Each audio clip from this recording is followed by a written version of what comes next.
Bienvenidos hoy domingo a la continuación de la lectura de las visiones y revelaciones de la beata Ana Catalina Emmerich, desde el fin de la primera Pascua hasta la prisión de Juan Bautista. Este podcast, este tomo quinto, contiene 72 capítulos, los cuales los tenéis todos en la descripción del podcast. En este tercer episodio os dejaré en el primer comentario fijado por mí los capítulos que os leeré, además de que al finalizar el vídeo os dejo el podcast completo por si lo queréis escuchar desde el principio.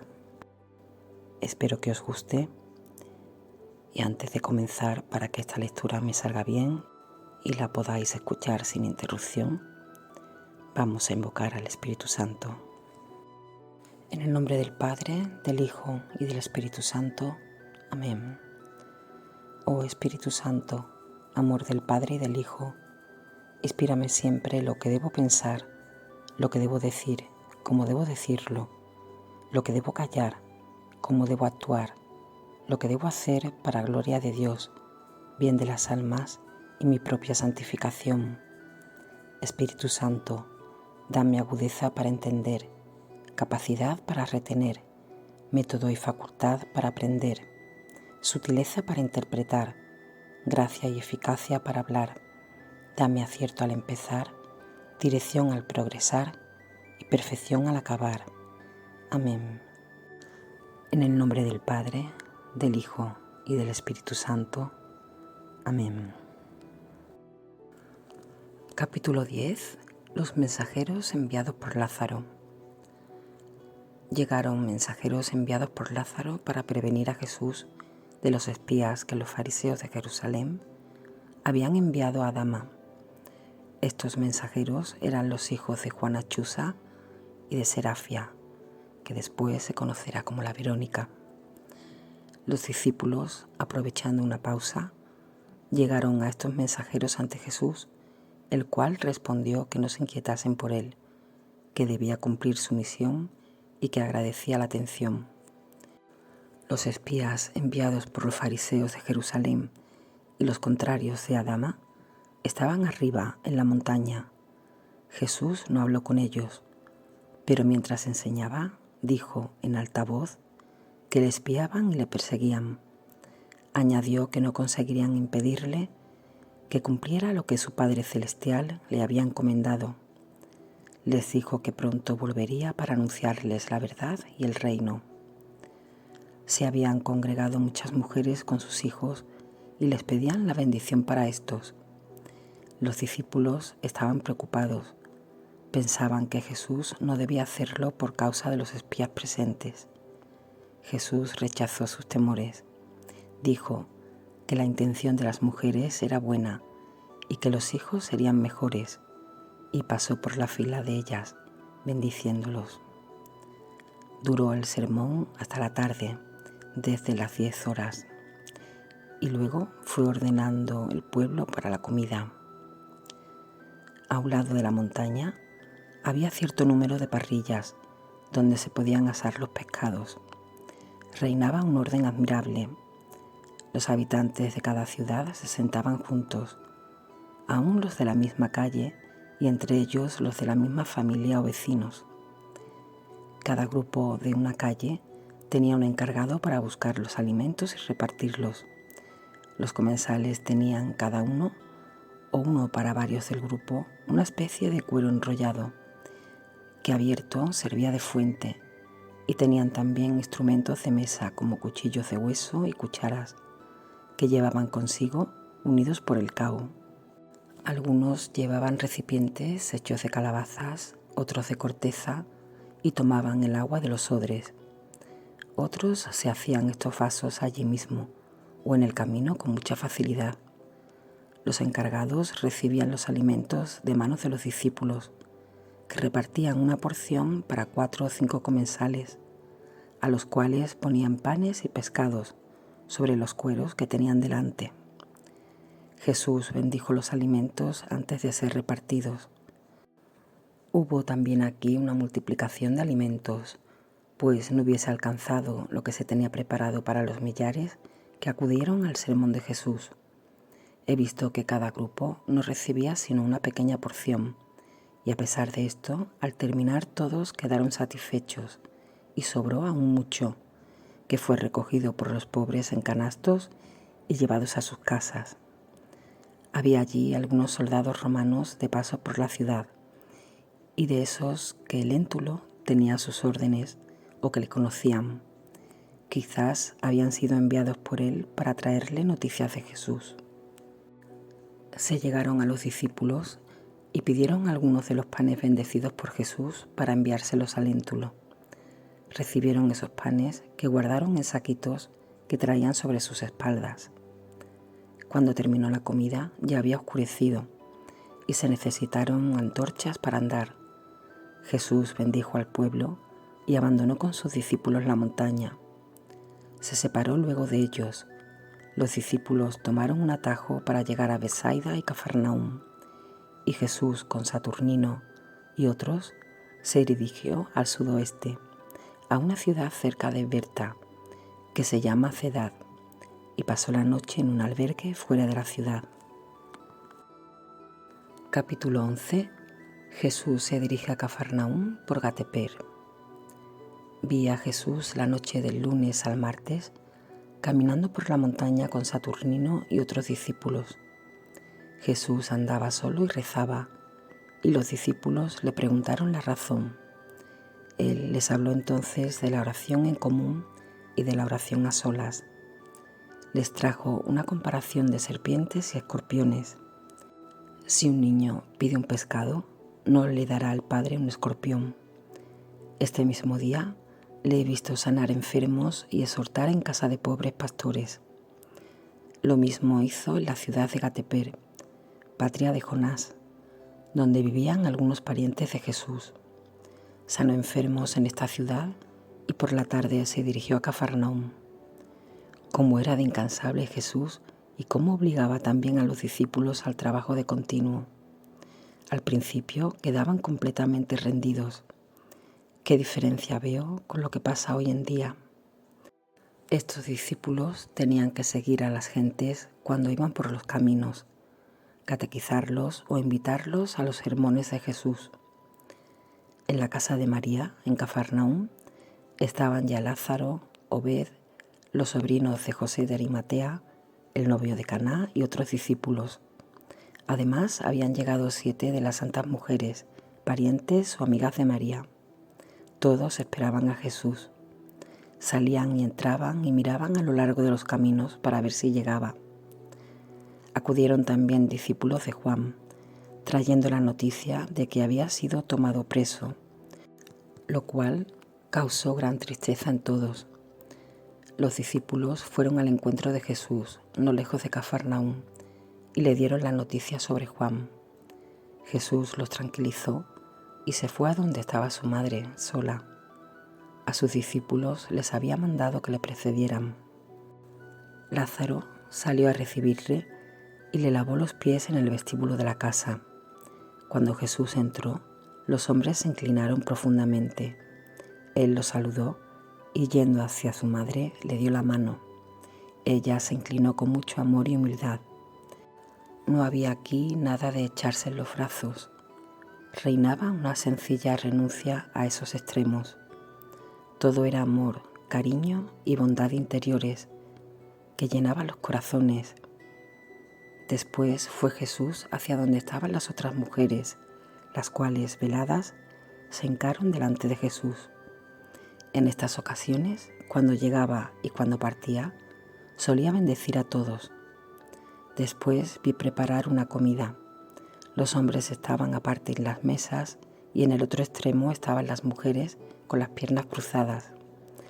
La conversación versó especialmente sobre la prisión de Juan, expresándose dolor y sentimiento por ello. Jesús les advirtió que no debían juzgar mal ni irritarse, que todo esto debía suceder así, que si Juan no fuera removido, no podría él cumplir su misión ni llegarse ahora hasta Betania. Luego habló de las gentes entre las cuales había estado. de la llegada de Jesús, nadie sabía nada sino los presentes y los discípulos más fieles. Jesús pasó la noche en un edificio contiguo, donde se recogieron los otros forasteros. Citó a los discípulos para el próximo sábado en las cercanías de Betorón, en una casa solitaria que había en la altura. Después lo he visto hablar a solas con María, su madre. Esta se afligía y lloraba pensando que él quería ir a Jerusalén, donde había tanto peligro. Jesús la consoló y le dijo que no se inquietase, que debía cumplir su misión, que aún no habían llegado los días más tristes. La ilustró cómo debía conducirse en la oración y luego encomendó a todos los demás que se guardasen de todo juicio, de hablar de la prisión de Juan y de las maquinaciones de los fariseos contra su persona, que esto no haría más que entorpecer su misión y aumentar el peligro. Las maquinaciones de los fariseos entraban también en los designios de Dios. Ellos obraban en su propia perdición. Se habló también de la Magdalena, y Jesús pidió de nuevo que rezasen y pensasen bien de ella, que ya vendría ella también y sería tan buena que daría ejemplo a muchos. Después de esto vi que Jesús caminaba con Lázaro y 5 discípulos de Jerusalén hacia Betania. Se celebraba el principio del novilunio y he visto otra vez en las sinagogas de Cafarnaúm y en otros lugares las largas telas con nudos que colgaban fuera y los acostumbrados frutos con sogas en las casas principales. Capítulo 12. Juan Bautista en la prisión de Macherús. Ya una vez Herodes había llevado preso por algunas semanas a Juan Bautista, pensando intimidarlo y hacerle cambiar de sentimiento respecto de su conducta con Herodías. Pero atemorizado el rey por la gran muchedumbre que acudía al bautismo, lo había soltado. Juan volvió a su lugar anterior junto a Ainón, frente a Salem, a 1 hora y media del Jordán, al sur de Sucot, donde se encontraba su fuente bautismal, a 1/4 de hora del gran mar, del cual salían 2 arroyos rodeando una colina y se echaban en el río Jordán. Junto a esta colina se encontraban los restos de un antiguo castillo con torres, rodeado de galerías y de habitaciones. Entre el mar y la colina estaba el pozo de Juan, y en la cumbre de la colina, en un caldero amplio y hundido, habían sus discípulos arreglado una tienda sobre los restos de muralla con escalones. Allí enseñaba Juan. Esta región pertenecía a Felipe, pero sobresalía como una punta en el territorio de Herodes, razón por la cual éste se abstenía de llevar a cabo su intención de apoderarse del Bautista. Había de nuevo un gran concurso de gentes hacia Juan para oír su palabra. Caravanas de Arabia con camellos y asnos, y muchos centenares de personas de Jerusalén y de toda la Judea, hombres y mujeres, acudían allí. Las multitudes se turnaban y llenaban la plataforma del montículo, las laderas y estacionaban en la colina. Los discípulos de Juan mantenían un orden perfecto. Unos están echados, otros sobre sus rodillas, otros de pie, y así todos pueden ser vistos. Los paganos están separados de los judíos, así como los hombres de las mujeres, siempre detrás de estos. Los que están delante, en las laderas, están en cuclillas, apoyando la cabeza sobre las rodillas, con los brazos o están echados o sentados de lado. Juan parece ahora, desde que volvió de la prisión, como encendido de nuevo ardor. Su voz resuena dulce de un modo particular, sin embargo poderosa, y va lejos, de modo que se entiende cada una de sus palabras. Clama y un millar de gente escucha constantemente su voz. Está de nuevo vestido de piel y más austero que en On, donde a menudo se ponía un vestido largo. Habla de Jesús, cómo se le persigue en Jerusalén, y señala hacia Galilea, donde él sana, enseña y camina. Añade que pronto volverá por estas comarcas y que sus adversarios nada podrán contra él, hasta que haya cumplido su misión. También Herodes acude con una tropa de soldados. está viajando desde su castillo de Libias a 11 horas de Dibón y debe pasar por 2 brazos de río. Hasta Dibón es el camino muy bueno, después se hace pesado y desigual, solo transitable para andantes y animales de carga. Herodes viajaba sobre un carro largo y angosto, donde estaba sentado o echado de lado, y había algunos con él. Las ruedas comunes eran gruesos y pesados discos, sin rayos. Detrás llevaban otras cuerdas colgadas. El camino era desigual, y de un lado habían puesto ruedas más altas y del otro más bajas, y así procedían andando con mucho trabajo. La mujer de Herodes iba también sobre uno de estos carros en compañía de otras damas de su cortejo. Los carros eran llevados delante y detrás de Herodes. Herodes va al lugar de Juan, porque éste predica ahora con más fuerza que antes, porque le suele oír de buena gana y porque quiere saber si dice algo contra él. La mujer, en cambio, está espiando la oportunidad de excitarlo más contra él. Se muestra dispuesta a acompañar a Herodes, pero está llena de rencor contra Juan. Había otro motivo más, y es que Herodes había oído que el rey Aretas de Arabia y padre de la mujer de Herodes repudiada, solía ir a oír a Juan, manteniéndose incógnito entre los oyentes. Quería ver si éste estaba allí y maquinaba algo ocultamente contra él. La primera mujer de Herodes, que era buena y hermosa, se había retirado de nuevo junto a su padre, el cual había oído que Juan se declaraba contra Herodes, y así para su propio consuelo había venido a escuchar la voz de Juan. Pero este rey no había aparecido en modo ostentoso, sino sencillamente vestido, y se ocultaba entre los discípulos de Juan, pasando por uno de ellos. Herodes entró en su antiguo castillo y se acomodó cerca de donde hablaba Juan, sobre una terraza de escalones, y su mujer se situó sobre almohadones, rodeada de su gente y de soldados debajo de una tienda. Con voz potente, Juan clamó al pueblo que no se escandalizase del casamiento de Herodes. Debían honrarlo, pero no imitarlo. Esto arregló e irritó al mismo tiempo a Herodes. La fuerza con que ahora clamaba Juan era indescriptible. Su voz era como un trueno y sin embargo dulce y asequible a todos. Parecía que daba todo lo que quedaba. Ya había anunciado a sus discípulos que su tiempo terminaba, que no le abandonasen por eso, que lo visitasen cuando estuviera preso. Hacía 3 días que no comía ni bebía, solo enseñaba y clamaba de Jesús, y repudiaba el adulterio de Herodes. Los discípulos le rogaban que cesase y tomase algún alimento, pero él no cejaba, y estaba como fuera de sí por el entusiasmo. Desde el lugar donde Juan enseña y clama, se disfruta de una vista estupenda. Se ve el Jordán en una gran extensión, las lejanas ciudades, los campos sembrados y las huertas de frutales. Deben haber habido aquí grandes edificaciones, pues veo aún restos de gruesas murallas y arcadas de piedras, cubiertas de hierbas que parecen puentes. En el castillo donde está Herodes hay varias torres restauradas. La comarca es muy abundante en aguas y el lugar de baños está en buen estado. Es una obra maestra, pues el agua procede de un canal cubierto desde la colina donde enseña Juan. El lugar del bautismo, de forma oval, tiene 3 terrazas cubiertas de verdor que lo rodean y está abierto por 5 pasajes. Es más hermoso, aunque más pequeño que el estanque de Beseda de Jerusalén, que suele estar manchado con plantas y hojas de los árboles que le rodean.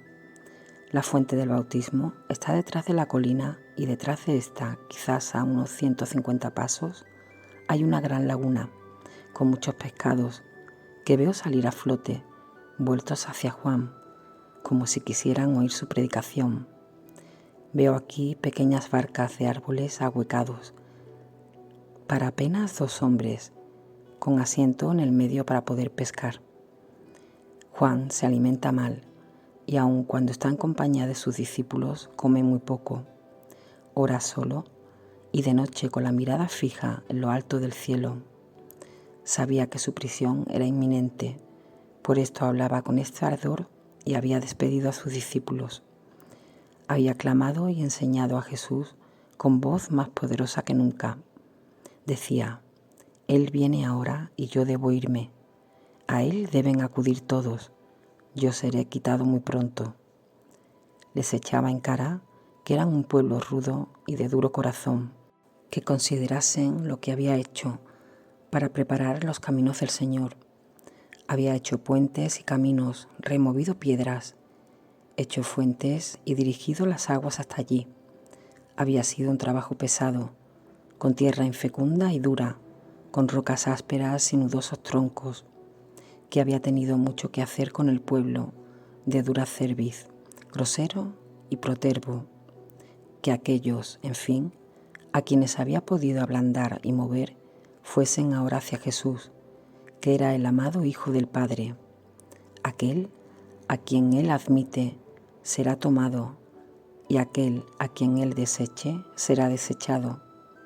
Él vendrá ahora y enseñará y bautizará y perfeccionará lo que Él, Juan, había comenzado. Repudió delante del pueblo el adulterio de Herodes repetidas veces, con toda fuerza. Este, que por otra parte lo veneraba y temía, parece que disimulaba, aunque internamente estaba furioso contra Juan. La enseñanza había terminado. Las turbas iban descendiendo en todas direcciones y las gentes venidas de Arabia y con ellas Aretas, el rey, mezclado con su gente. Herodes no pudo reconocerlo ni verlo. La mujer de Herodes ya se había ausentado y ahora partía también Herodes, ocultando su irritación, y se despidió de Juan amigablemente. Juan envió varios mensajeros a diversas partes, despidió a los demás y se retiró a su tienda para recogerse en oración. Ya oscurecía y los discípulos se habían retirado.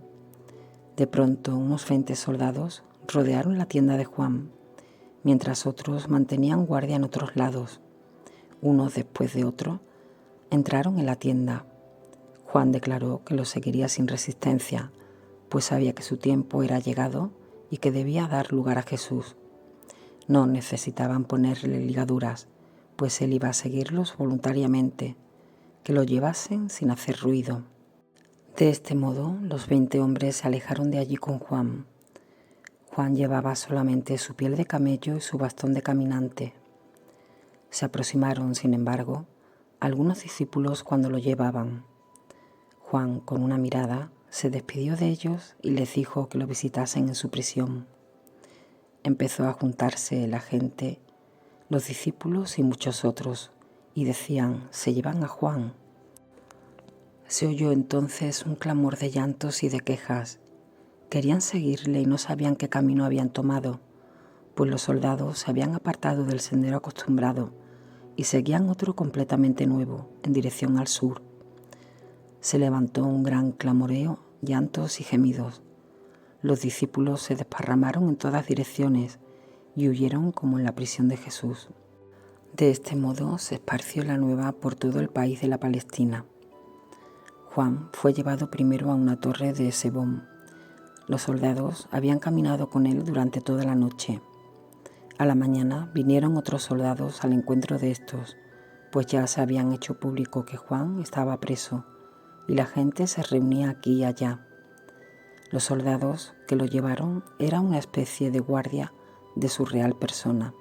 Tenían coraza escamada, el pecho y las espaldas protegidas y largas lanzas. En Esebón se reunieron muchas personas delante de la prisión de Juan, de modo que los guardianes tenían bastante trabajo para alejarlos. Había aberturas arriba del encierro y Juan, estando en su prisión, gritaba, de modo que lo oían los de fuera, diciendo que había arreglado los caminos, quebrado rocas, derribado árboles, dirigido corrientes de aguas, cavado pozos, teniendo que hacerlo todo con 1000 dificultades y contrariedades, que así era también el pueblo, y por eso ahora estaba preso. Les dijo que se dirigiesen a aquel que les había señalado, que ya llegaba sobre los caminos preparados. Cuando el Señor viene, deben alejarse los preparadores del camino. Todos deben dirigirse ahora al Señor, Jesús, del cual él no era digno de desatar las correas de sus zapatos. Jesús era la luz y la verdad y el Hijo de Dios. Estas y otras cosas semejantes les decía. A los discípulos les pedía que lo visitasen en su prisión, pues aún no se atrevían a poner las manos en él, y que su hora aún no había llegado. Decía todas estas cosas tan claras y tan altamente como si todavía estuviera en su antiguo lugar de enseñanza ante la muchedumbre. Poco a poco fue desalojada esta turba del pueblo, esta aglomeración de gente ante su prisión, y estos discursos de Juan a los de afuera se repitieron varias veces. Juan fue llevado después por los soldados de Esebón a la prisión de Macherus, que estaba en una altura. Lo vi sentado con otros en un carro bajo, cubierto y angosto, parecido a un cajón y tirado por asnos. Llegados a Macherus, lo llevaron a la fortaleza, pero no lo metieron por la puerta común, sino que lo llevaron a un portillo donde abrieron una entrada cubierta de hierbas y bajaron algunos escalones hasta una puerta de bronce que llevaba a un sótano espacioso que tenía aberturas arriba para la luz y que habían limpiado pero dejado sin ninguna comodidad. Herodes se había retirado desde el baptisterio de Juan a su castillo de Herodium, que había edificado el viejo Herodes, y donde una vez, por diversión, había hecho ahogar a algunas personas en un estanque. Allí se mantenía apartado por el mal humor y no dejaba verse de nadie. Algunos pedían audiencia para quejarse de la prisión de Juan. Por esto estaba algo temeroso y se mantenía encerrado en sus departamentos. Después de algún tiempo pudieron los discípulos, aunque pocos, acercarse a la prisión, hablar con él y alcanzarle algunas cosas a través de las rejas. Si eran muchos, los soldados los alejaban. Juan mandó a sus discípulos de Ainón que bautizaran hasta tanto viniese Jesús e hiciese bautizar por los suyos. La prisión de Juan era espaciosa y clara, pero para descansar solo había un banco de piedra. Juan se mantenía serio y tranquilo. Siempre tuvo algo de triste y de impresionante en su rostro, como quien debía anunciar al Cordero de Dios y señalarlo a las gentes, aunque sabiendo que a ese Cordero de Dios lo habían de matar los mismos a quienes él lo anunciaba y lo señalaba. Capítulo 13. Jesús otra vez en Betania. Desde Cafarnaúm se dirigió Jesús camino de Betania, con Lázaro y los 5 discípulos de Jerusalén, a la comarca de Betulia. En realidad no entraron en esta ciudad situada en una altura. El camino los llevaba por contornos en dirección de Jezrael, cerca de donde Lázaro tenía una especie de posada con jardín. Los discípulos los habían precedido para preparar la comida. Un hombre de confianza de Lázaro cuidaba el puesto. Era muy de mañana cuando llegaron. Se lavaron los pies, se sacudieron el polvo, tomaron algún alimento y descansaron.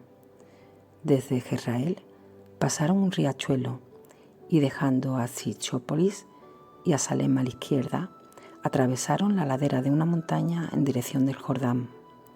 Cruzaron el Jordán al sur de Samaria y descansaron, porque ya era de noche.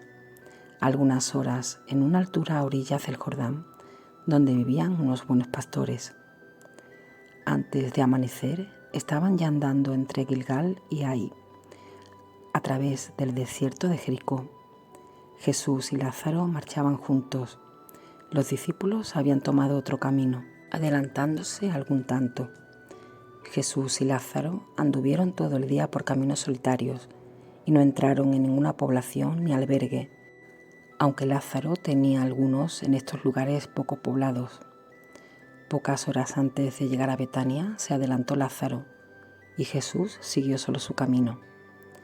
En Betania estaban ya reunidos los 5 discípulos de Jerusalén, otros 15 adeptos de Jesús y 7 de las santas mujeres. He visto allí a Saturnino, Nicodemus, José de Arimatea, sus sobrinos Aram y Temeni, y los hijos de Simeón, Obed y otros 2, los hijos de Juana Chuza y de Verónica, y los de Obed. Entre las mujeres estaban Verónica, Juana Chuza, Susana hija de un hermano mayor de San José llamado Cleofás, María Marcos, la viuda de otro Obed, Marta y su fiel criada, que lo era también de Jesús y sus discípulos. Todas estas personas esperaban silenciosas la llegada de Jesús en un gran salón subterráneo en la casa de Lázaro. Hacia la tarde llegó Jesús y entró por una puerta reservada en el jardín. Lázaro le salió al encuentro en una sala de la casa y le lavó los pies. Había una fuente cavada a la cual afluía el agua desde la casa, y Marta había mezclado agua fría con caliente para templarla. Jesús se sentó en el borde de la fuente y puso los pies dentro, mientras Lázaro los lavaba y los secaba. Luego sacudió los vestidos de Jesús del polvo del camino, le acomodó otras suelas a los pies y le trajo alimento. Después fueron Jesús y Lázaro a través de una enramada larga hacia la sala subterránea. Las mujeres se cubrieron con el velo y se hincaron delante de él. Los hombres solo se inclinaron profundamente. Jesús saludó a todos y los bendijo. Después se sentaron a comer. Las mujeres estaban en un extremo de la mesa sentadas con las piernas cruzadas. Nicodemus se manifestaba siempre muy ansioso de la palabra de Jesús. Como los hombres hablaban quejándose, irritados por la prisión de Juan, Jesús dijo: «Esto debe suceder así, y entra en la voluntad de Dios. Mejor es no hablar de esto y no excitar a nadie ni llamar la atención, para no aumentar el peligro». Si Juan no hubiese sido removido, no hubiera podido obrar él en estos lugares. Las flores, añadió, deben caer de los árboles cuando llega el fruto. Hablaban también irritados por el espionaje de los fariseos y sus persecuciones. Jesús les mandó callar y permanecer tranquilos. Lamentó la ceguera de los fariseos y contó la parábola del mayordomo infiel. Los fariseos son también mayordomos infieles, pero no tan prudentes como aquel, y por consiguiente no tendrán ya refugio el día de su reprobación.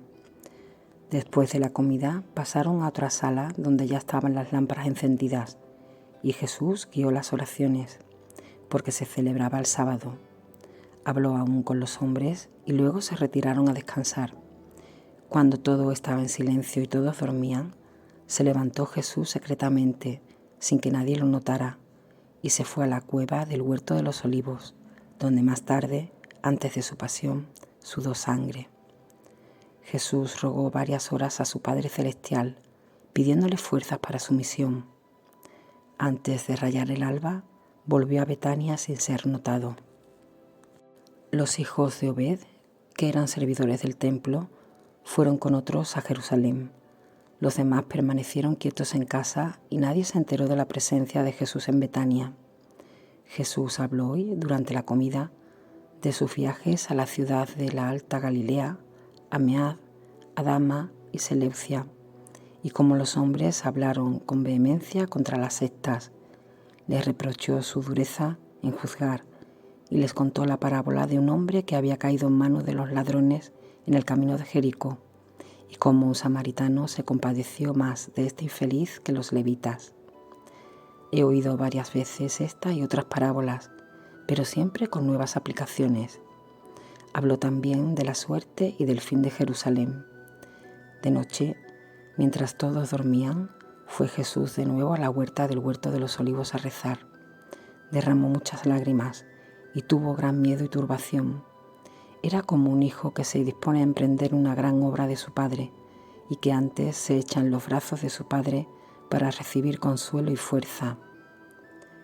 Mi guía, el ángel custodio, me dijo que cuantas veces estaba en Betania y tenía algunas horas libres, se venía aquí a rezar. Era esta una preparación para su última oración y lucha en el huerto de los olivos. Me fue mostrado que Jesús oraba y se recogía especialmente en este lugar, porque Adán y Eva, echados del paraíso terrenal, pisaron la tierra maldecida por primera vez en este huerto de los olivos. Los he visto en esta gruta lamentarse y llorar y orar. Vi también que Caín, trabajando aquí, comenzó a pensar y determinó matar a su hermano Abel. Yo pensé en Judas. He visto que Caín llevó a cabo la muerte de su hermano en el monte Calvario, y que luego aquí, en el huerto de los olivos, lo llamó Dios a cuentas. Jesús, al rayar el día, se encontraba de nuevo en Betania. Me despido de este episodio y os dejo en la pantalla los siguientes capítulos que continuaremos, si Dios quiere, el próximo domingo a partir de las 10 de la noche, hora española. Muchas gracias por escucharme y que Dios te bendiga.